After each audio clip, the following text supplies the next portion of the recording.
today we're shining a light on a critical issue affecting millions of Nigerian households, which is the rising price of food items right now. So now we're going to discuss this and so much more with another guest who is also joined us virtually now. So let's talk about the market dynamics that are fueling this. Like I mentioned earlier on, the price of transportation, the price of how agricultural products are being shipped and how it's affecting from moving from conflict regions to the southern part of Nigeria, and how this is affecting everybody generally. So my guest to discuss this issue is Tanu Obi. He's actually the CEO of Tanu Agro. So he's joined us virtually also to discuss this issue. Okay, so Tanu Obi, are you on the line with us now? He's joined us on Zoom this morning. Okay. Good morning. My name is Obi Michael Tanu. Obi Michael Tanu, welcome to Market Insight this morning. He's the founder and CEO of Tanu Agro, and he's also the special assistant to the governor of Cross River State on food bank matters. So welcome to Market Insights. Thank you so much. I think if we are talking about the dynamic aspect of the market inside now, it's actually suffocating right now in Nigeria. For example, there are a lot of factors affecting the foodstuff. When we are talking about aspect that affects foodstuff, we have first of all look at the natural and the conventional aspect of food price or agricultural production in Nigeria. First, people always want to drive their mind towards what is actually happening. That is the conventional aspect of what is really happening. But they have forgotten that outside this conventional aspect that is happening, we have what we call the natural aspect of agriculture, and the natural aspect of agriculture has to do with rain, the changing pattern of rainfall. We have the temperature and the rest. Like you just spoke about the tomatoes aspect of it. If you go to the north right now, you see that the price in tomatoes price now in the market is actually very high. Why? It's because of the production in the north right now, it's actually in a very decreased rate because of the high temperature. The temperature right now in the north is almost like 36 degree high. So if you look at that, then you now look at the changing pattern of rainfall down the south, you see that actually climate change is also contributing to this agriculture. Before you will now take that in relation to conventional activities, you will see that a lot of factors put together are actually affecting this price, not the normal one where everybody will always think and know that, okay, this is actually what is supposed to be happening. So if you look at that, then you now know that yes, this.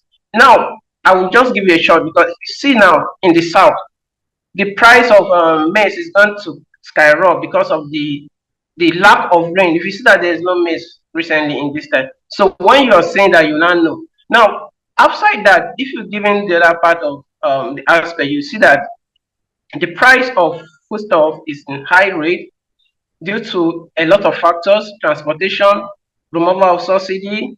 You see removal of subsidy, even revenue contributes to a lot of price in the market.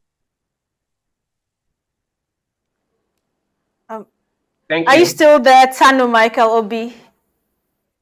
Yes, I'm here. I can hear you. Good to hear. Okay, now we also know there's the issue of the depreciation of the Naira right now. So now how has the depreciation of the Naira affected food imports, and what are the implications for local food production? As you know, we still import things like wheat, we still import rice into the country. So how has the depreciation of the Naira affected food imports and the implications for our local food production? Okay, if you look at it critically, you see that the depreciation of Naira notes actually it's a factor actually, but the subsidy too is also a strong factor. Like somebody will always tell you that, okay, if like the local people here now, because I'm in the local area now, then the local people always tell you that how can the reduction in the Naira note affects agriculture, because they don't export agriculture. But you should know that invariably, whatever we are consuming in Nigeria now actually is being imported. Is it fertilizer? Is it pesticide? Is it chemical? Name them. Several of them have been imported to Nigeria. So if you contribute all this to all that, you see that a lot of food price is definitely going to skyrocket. So given that, you see that we are actually being choked with a lot of things. So the Naira note or the decrease in Naira note also affect because one, there are some products that are also supposed to be exported, and there are also products that are also supposed to be consumed locally. Now, for example, you see that eggs have increased. You see that the price of other products in the market have increased it. But you will feel that okay, the farmers that are going to this market to okay, the farmers are supposed to sell this in a cheaper rate. But you are forgetting that the farmers also get most of the raw material or the fertilizer that are going to use in their farm to produce this product. So you will see that if you join all these factors together, you will definitely see that definitely the price of goods in no less than a time is going to even more, is going to increase more compared to what we are even facing right now. Because if you go to the market, like we're saying right away now, if you're buying something today, tomorrow if you go, you see that the price of the goods has increased. Prices of food items are increasing all the time. Okay, so now looking at this issue of the because of the prices of food items, yes, like you mentioned, price of eggs too has gone up, and the traders will tell you, or rather, the poultry farmers will tell you that the price of chicken feed have increased. That's why they have to increase the price of eggs. So now, how can small scale farmers and agricultural entrepreneurs adapt to this change in the market's dynamics? What would you recommend that they should do? Okay, the local farmers for now they should be able to go to the. I think they should be able to adapt to the local production of maybe manure if they have to produce their crops. If it's possible, they have to go to the mining to go to back to those areas where we have mining to be able to be implying like the cow dumps and the rest, so that they can be able to reduce the exportation of fertilizer to their crops. So that's to an extent we'll be able to, because if you see most of these products is due to exportation of raw material from different countries to Nigeria. So I think farmers should be able to exploit an alternative of getting the local manure applied to their farm, and probably if the government can insist that can assist in providing grants, it's going to go a long way to help them. If not, I don't see anything changing in whatever is going on now, because we all depend on foreign. Anything we are doing here, we depend on getting foreign materials or foreign instruments to work with our farm. Yes, I understand what you're saying. Yes, everything needs to be reduced to how they source for these materials, especially the farmers now. Okay, now, food manufacturers now. We know that there are local food manufacturers in the country now. So how can government policies and interventions also help to mitigate this rising prices of food items? I believe if this cost of production is reduced for food manufacturers, therefore what the consumer will pay to get these food items will also be reduced. So let me get your thoughts on this, please. Okay, I think government have a lot to do. Actually, government have a lot to do in this, because if government are the power of the nation, and if you see that the income or the finance in Nigeria now is actually on a low rate. So if the government can come in and give grants to local production, actually it's going to go a long way to help them to produce that.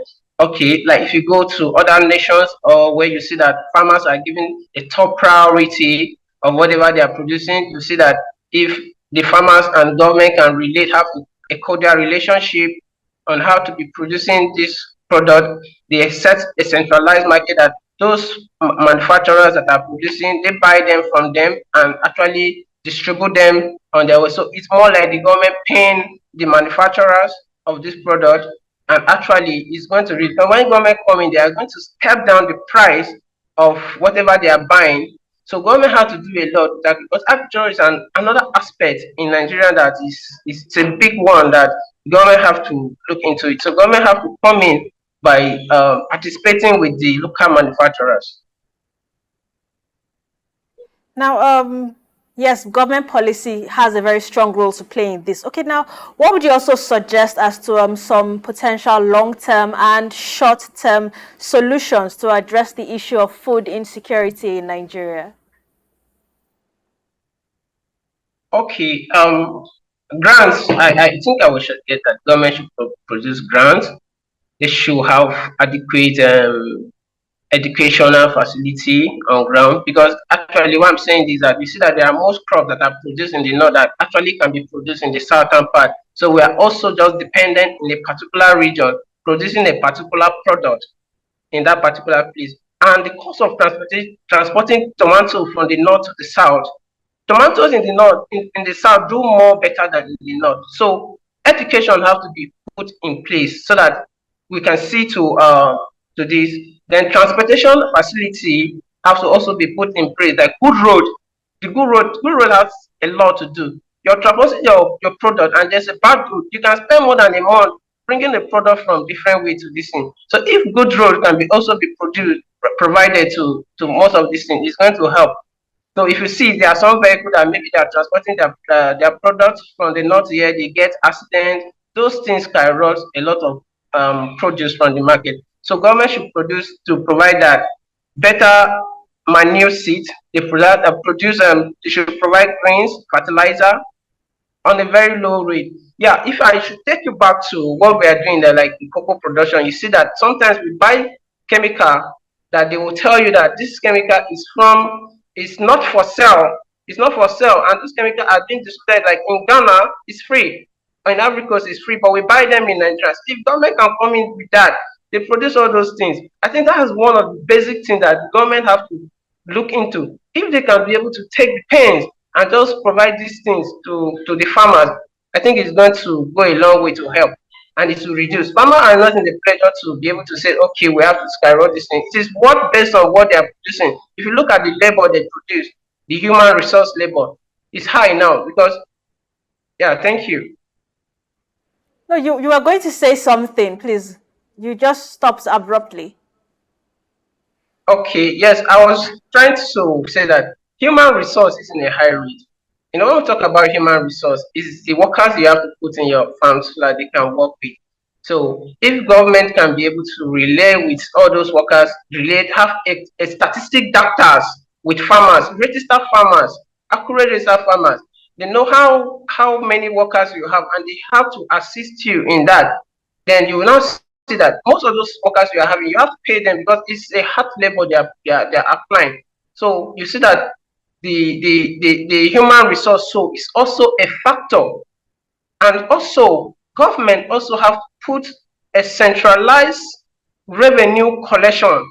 If you see that, you see most of all these market women or market people or farmers taking their products to the market, you see that before they get that product to market, they have spent a lot in revenue collection. You can pay maybe a particular product you're taking, you can pay more than 100 and something before you get to the product. Then people coming to buy from the local market, taking it to the city and the rest, they also paid revenue. So most of these revenue are just contractors from local government, state government, and probably the federal government. So most of all these things, if the federal government can put a centralized collection of taxes and revenue, I think it's going to go a long way to solve the issue, so that it reduces fake and unpermitted venture on the road that distracts goods from moving from one place to another. So revenue is also a very key issue in this place. So government has to do something about it to drive out all those entity or forces that are always on the road trying to increase more. Because if a farmer gets or a buyer who is going to buy local to go and sell and get his product in a high rate, adding with his tax that he has paid, he's going to also add the price to whatever he's going to sell. So government have to do something about revenue collection. Thank you. Okay. Okay, well said. Thank you for that, Tanu Michael Obi. Now, as you know, Nigeria has a history of corruption in the food sector. And so how does this, I know, yes, this has also played a very key role in increasing the prices of food items right now. So what would you suggest as measures to address these issues affecting the food sector?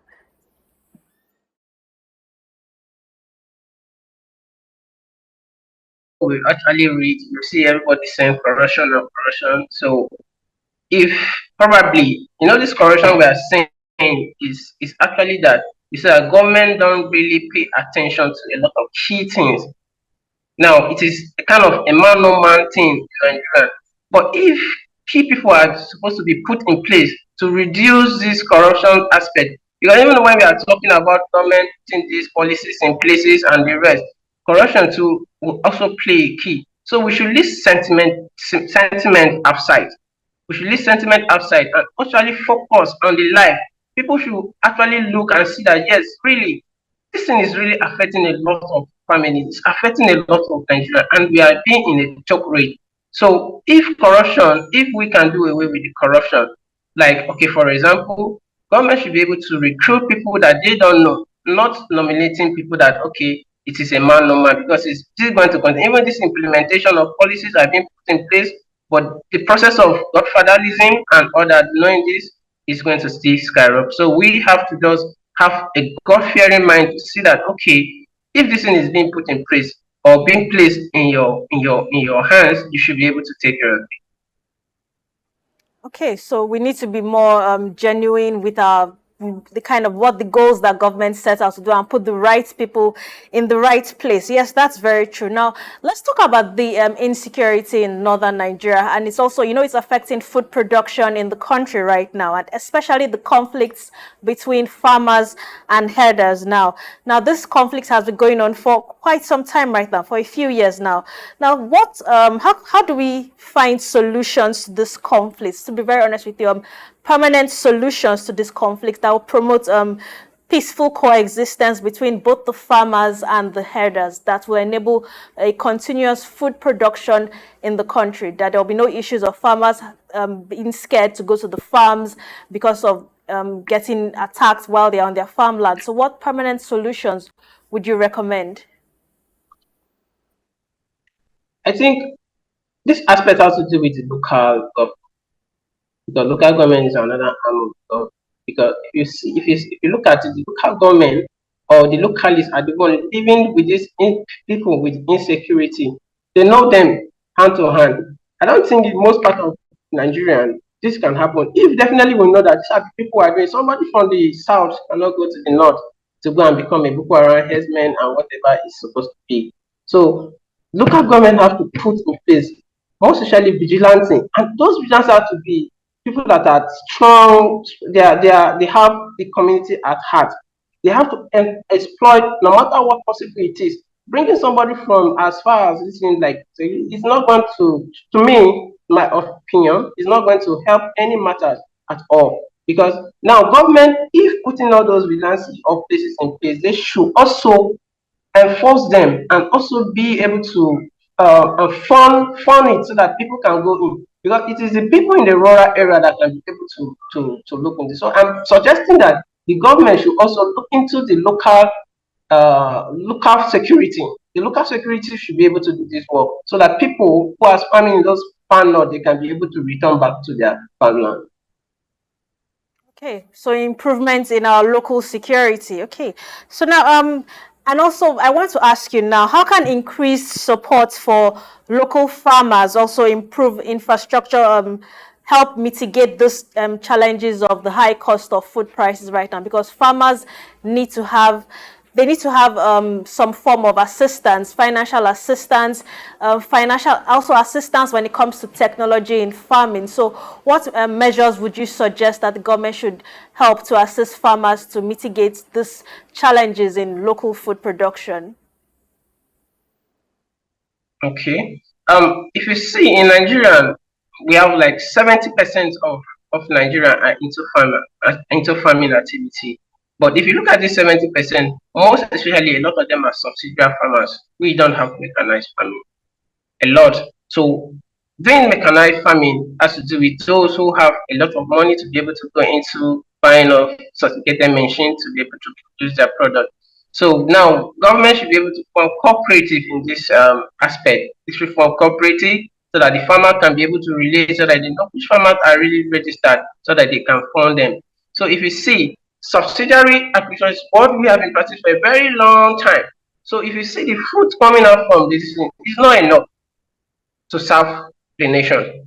And probably, I think, if you look back those days when President Buhari came into power, you see that when food skyrocketed, you see a lot of people were rushing into farming. Those people were back in Abuja. They see a lot of people when running to doing garden farming, and I think to an extent, even if you're doing that knowingly, but it's actually work. So we should encourage more people to go into farming, and also we should also try to see how government can be able to fund cooperatives so they can be helping these cooperatives to fund them and maybe make them to have a mechanized agriculture, because we are actually not practicing mechanized agriculture. Okay, so more government funding to help them to improve on this. Okay, now personally, as the CEO of an agro company, now I just want to ask you this now. What opportunities are there for more investments in our agricultural sector, and how can these be harnessed? I think it is very, very lucrative, very, very lucrative. You see, when we are talking about oil and agriculture, I have to be honest from my aspect. So, if you are checking oil and agriculture, this oil or crude oil that we are talking about, it's not everybody that can have access to it. Maybe the money might be there, but you can't have access to it. But if you are a farmer, and if you have land or you are into agriculture, you can definitely get this at the back of your hand. You can be an employer of yourself. So you cannot be an employer because you are looking what to be to work with government, and those are things are foreign. They are foreign things. We don't understand them. So agriculture, if you go back those days, agriculture now right now is really a key. It's a key to open up in Nigerian economy. Because if you look at it, agriculture now, we are talking about market prices. And definitely you should know that a farmer can never sell without even calculating his processes, his checking his taxes, checking his labor, and checking all that without selling his product. So he must check all those things before selling, and you must eat. So before you eat, you definitely know that the farmer before he sells his product, you should know that he has put all those contribution into it. So farming activity is what is supposed to be encouraged to everybody who wants to go into it. It's a very lucrative part of the sectors of the economy. So if you're looking at coming to agriculture, I think you are in the right path. Because if you look at it critically, you see that we can get what all we need. But who are those to farm? But if you can farm, you know that you are self-employed. You can employ as much as possible you want to employ. You make a lot of money now, check a lot of prices. You are seeing all these prices going up. But let me tell you, the farmer is living very comfortably now. Farmers are Thank very you. rich and comfortable now. I mean, they have all their needs taken care of. Yes. Okay, okay, I understand your thoughts on this. Okay, thank you for that, Tanu Michael Obi. Okay, so now before we round up this segment, okay, so let's just talk about the long-term implications for Nigeria with this rising food prices. How does it affect our economic growth and development? I think this actually have gone a long way to affect our economy, because if you see that if you given the income of civil servant, given the income of private workers, you see somebody earning 100,000 naira, how much are you earning and what are you going to buy with it? So it has a long effect on this our economy, because if definitely you are earning low, you can't make investment. You cannot do anything with that. The only thing you're focusing on buying maybe just food item. So it's have a long way to do with it has a long way to affect the citizens of Nigeria. So right now you see that the prices that has increased, people just have to just live on food, because whatever they are getting, they just want to eat, because that's one of the basic aspects of life. So you see that investment is zero for share those low income earner. Then we are talking about minimum wages. How much is minimum wages? 50 something thousand naira. How much can 50 start buying in Nigeria now? So this has a lot of effect on the economy of Nigeria right now. Okay, thank you so much for your time this morning on Market Insights, Tanu Michael Obi. It's been great having you on the program as we discussed the rising impacts of food prices on our economy and also on households in Nigeria. Thank you very much for joining us this morning, and I do hope you can join us again on the program. Thank you so much. It's my pleasure. Okay, now let's look at the money markets this morning, how the selling rates for the Naira against the dollars, the pound sterling, and the euro. So this morning are at the CBN rates and the parallel market rate. So for the dollars, the CBN rate is currently selling at 1,473 Naira to $1. And at the parallel market rate is selling at 1,490 Naira to $1. So it's quite high on the parallel market again. And the CBN rate for the pound sterling, it's 1,876 Naira to £1 sterling. And at the parallel market, it's 1,890 Naira to £1 sterling. Now, for the euro, it's 1,580 Naira to €1. That's the CBN rate. And the parallel market rate is 1,596 Naira to €1. So those are the money market figures this morning.